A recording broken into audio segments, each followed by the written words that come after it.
PSC റാങ്കറിലേക്ക് എല്ലാവർക്കും സ്വാഗതം.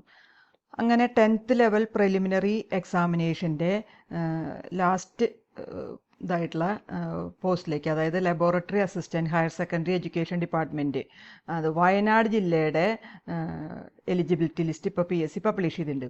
Okay, ഇതിൻ്റെ വിശദാംശങ്ങളിലേക്ക് കിടക്കുന്നതിന് മുമ്പ് നിങ്ങൾ ഈ ചാനൽ ഇതുവരെ സബ്സ്ക്രൈബ് ചെയ്യാത്തവരാണെങ്കിൽ ദയവ് ഇത് സബ്സ്ക്രൈബ് ചെയ്യുക. ഓക്കെ, അപ്പോൾ category number 447/2023 laboratory assistant Wayanad, HSC Wayanad. Scale of pay എന്ന് പറയുന്നത് 24,400 മുതൽ 55,200 വരെയാണ്.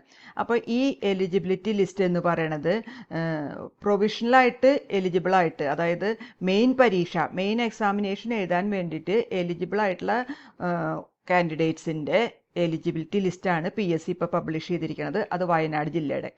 അപ്പോൾ നിങ്ങൾക്കറിയാലോ, ഈ പരീക്ഷകൾ നടന്നിരുന്ന തീയതി ഡിസംബർ 28 അതുപോലെ ജനുവരി 11, 25, 8 തീയതികളിലായിട്ട്, ഫെബ്രുവരി 8 അങ്ങനെയുള്ള 4 തീയതികളിലായിട്ടാണ് ഇതിൻ്റെ OMR പരീക്ഷ അല്ലെങ്കിൽ പ്രിലിമിനറി പരീക്ഷ നടന്നിരുന്നത്.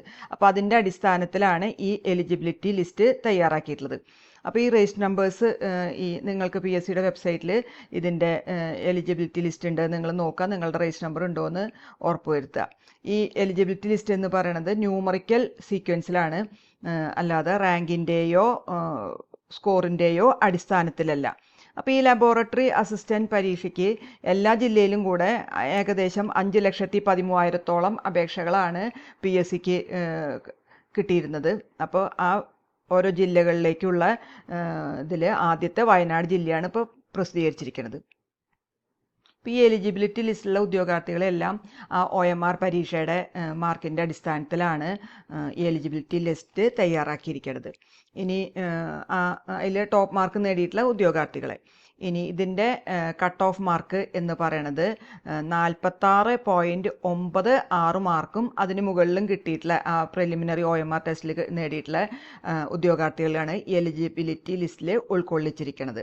പിന്നെ റിസർവേഷൻ കമ്മ്യൂണിറ്റീസിനൊക്കെ ഈ അവരുടെ ജോലിയിലും അതുപോലെ ഈ ലിസ്റ്റിലൊക്കെ പ്രാതിനിധ്യം ഉറപ്പാക്കാൻ വേണ്ടിയിട്ട് അവരുടെ കട്ട് ഓഫ് മാർക്ക് ഇതിനേക്കാളൊക്കെ താഴ്ത്തിയിട്ടാണ്.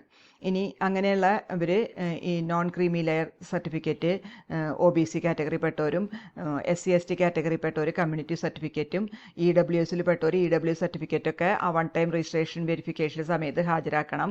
അതുപോലെ എല്ലാ ഒറിജിനൽ ഡോക്യുമെൻറ്റ്സും ഒക്കെ ഹാജരാക്കിയില്ലെങ്കിൽ അവരുടെ ഇത് ആപ്ലിക്കേഷൻ റിജക്റ്റ് ചെയ്യുന്നതാണ് പറഞ്ഞിരിക്കുന്നത്.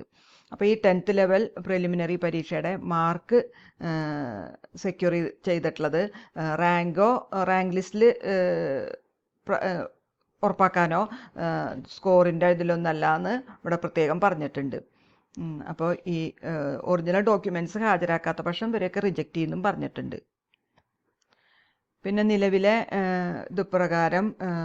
രീതിപ്രകാരം ഇതിൻ്റെ റീവാലുവേഷൻ അനുവദിക്കില്ല. പക്ഷേ നിങ്ങൾക്ക് റീചെക്ക് ചെയ്യാനുള്ള അവസരം ഉണ്ടാവുമെന്നാണ് പറഞ്ഞിരിക്കുന്നത്. അതിന് 85 രൂപ ഫീസ് അടച്ച് നിങ്ങൾ ഈ പോർട്ടൽ വഴി പേയ്മെൻ്റ് ആയിട്ട് നടത്തി കഴിഞ്ഞാൽ നിങ്ങൾക്ക് അതിൻ്റെ റീചെക്ക് ചെയ്യാനുള്ള അവസരം കിട്ടുമെന്ന് പറഞ്ഞു.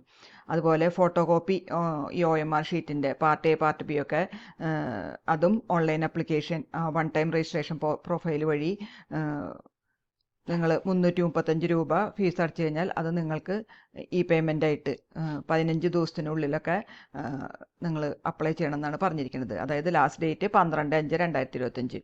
അങ്ങനെയുള്ളവർക്ക് അതിൻ്റെ ഫോട്ടോ കോപ്പിയും കിട്ടുമെന്നൊക്കെയാണ് അറിയിച്ചിട്ടുള്ളത്. ഓക്കെ, അപ്പോൾ നിങ്ങൾ ഈ ചാനൽ ഇതുവരെ സബ്സ്ക്രൈബ് ചെയ്യാത്തവരാണെങ്കിൽ ദയവ് ഇത് സബ്സ്ക്രൈബ് ചെയ്യുകയും ലൈക്ക് ചെയ്യുകയും ഷെയർ ചെയ്യുകയും കമൻറ്റ് ചെയ്യുകയൊക്കെ ചെയ്യുക. Okay, thank you.